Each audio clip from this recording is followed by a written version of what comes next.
This is the true and horrifying tale of four sisters living in the small Mexican town of El Salto. Desperate for a way out of poverty, they ventured into the world of prostitution. However, their story doesn't end there. It takes a dark and sinister turn, leading to an ending that is both disturbing and horrifying. Let's start the journey into this true and harrowing narrative.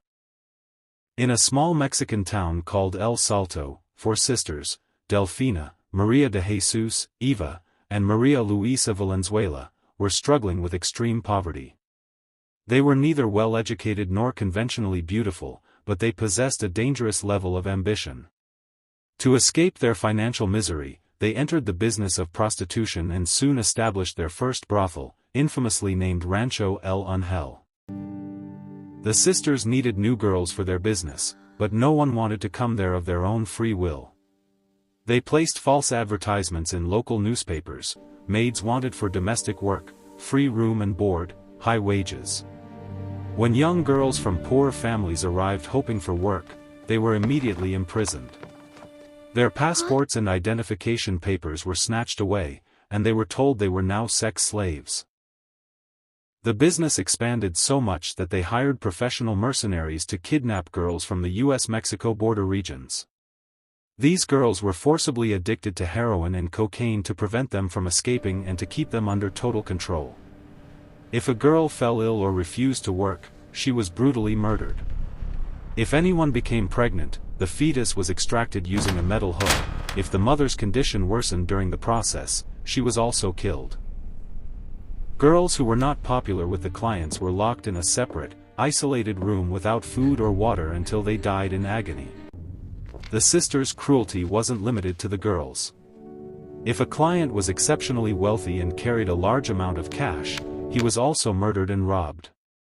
His body would then be buried right there on the property, hidden beneath the earth forever.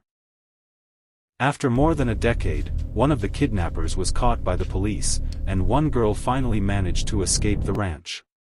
When the police raided the farmhouse in 1964, the scene was so horrific that even veteran officers were left in shock. Beneath the ground, police discovered the remains of 80 women, 11 men, and several newborn infants. It is estimated that the actual death toll was between 150 and 200. The sisters' reaction and sentencing. When asked in court how all those girls had died, one of the sisters replied with chilling indifference: the food didn't suit them well. In 1964, they were each sentenced to 40 years in prison, which was the maximum penalty allowed by Mexican law at that time. A tragic and gruesome end. The end of the sisters was just as horrific as their crimes. One sister went completely insane in prison and died behind bars. Another sister, Delfina, met a brutal death when a heavy cement block fell on her during a prison construction project, leaving her to die in agony. It is said that the prison staff showed no sympathy toward their remains. They were treated with the same cold indifference they had shown to their innocent victims. To this day, this story remains the darkest chapter in Mexico's criminal history.